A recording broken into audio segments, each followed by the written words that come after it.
Hello and welcome to our 5 on 5. We're joined tonight by Make-A-Wish Oregon CEO Laila Cook. Thank you so much for making time to talk with us today.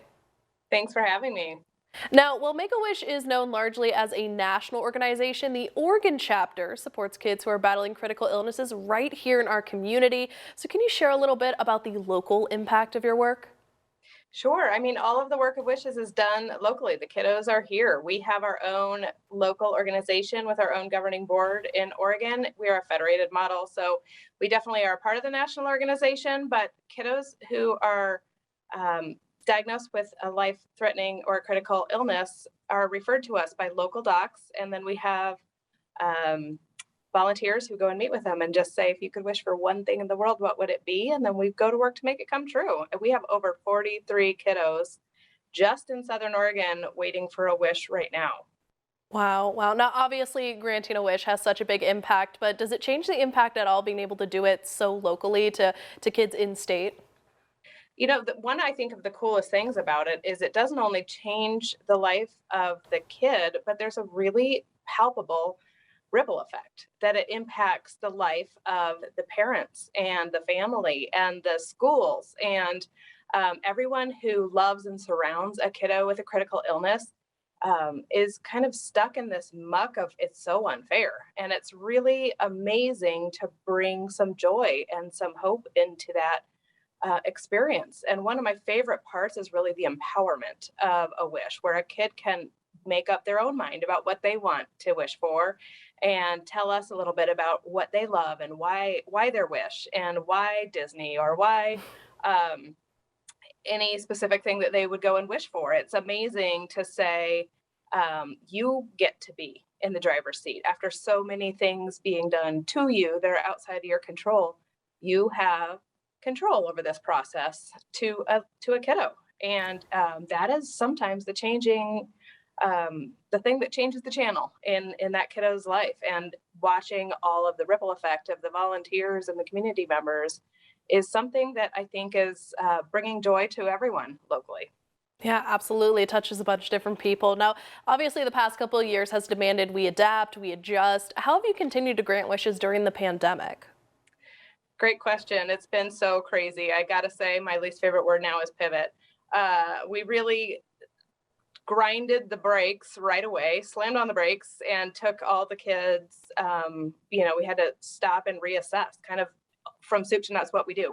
My favorite part is that kids have gotten so creative. So pre-pandemic, 87% of our wishes involved travel, and now it's still there, but it's a smaller percentage of what we do. So lots of kids have wished for some super creative, fun things like a tree house in their bedroom, or like a hot tub in their backyard, or a putting green with turf in their backyard. And one kiddo who we love so much wished for a wood shop. And so he could do woodworking in his own private wood shop at his house safely. And the coolest thing about that is he had made a Disney wish prior to COVID and then switched. And it was one of those cases where, like, gosh, that would have been such a bummer to have sent him to Disney. It was so the right wish for that kid. So sometimes the creativity has forced us to think outside of what people typically think about with Make a Wish. And it has been so inspirational and magical to see these kids get really creative about, okay, if not travel, what else are we excited about? Because it's, as you know, with kids, not only one thing lights their fire. And so the real challenge that we have is to kind of spark the imagination of something that is safe and doable in this moment. Yeah, absolutely. We'll be right back after this break with some more questions.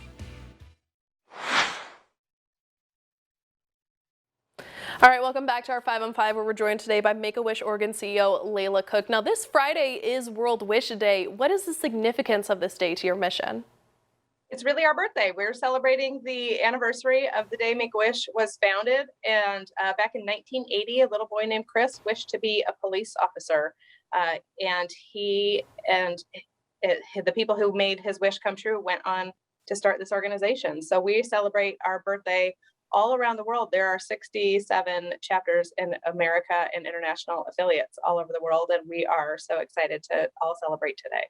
Now, as you described, making a wish come true sounds like something fantastic. So how can people at home help out with this? Thank you so much for asking. We know the KOBI viewers are so generous and have helped our kids over the years in so many ways.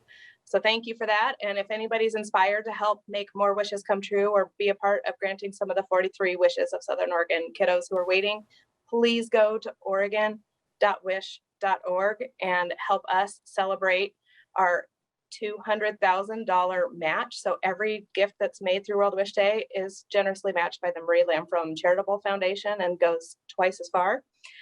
We are so excited to help close the gap and make more wishes come true.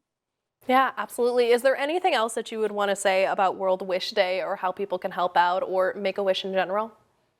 Thanks for asking. I think the best thing to know is that we have really learned in this pandemic that hope is essential. It is a part of the human condition, and we're all missing out on it. So I just want everyone to seek some joy, seek some happiness, and to be a part of making more wishes come true is such an easy shorthand way to do that. But whatever you can do to reach out and help someone and contribute to more joy in the world, it's the best way to do it.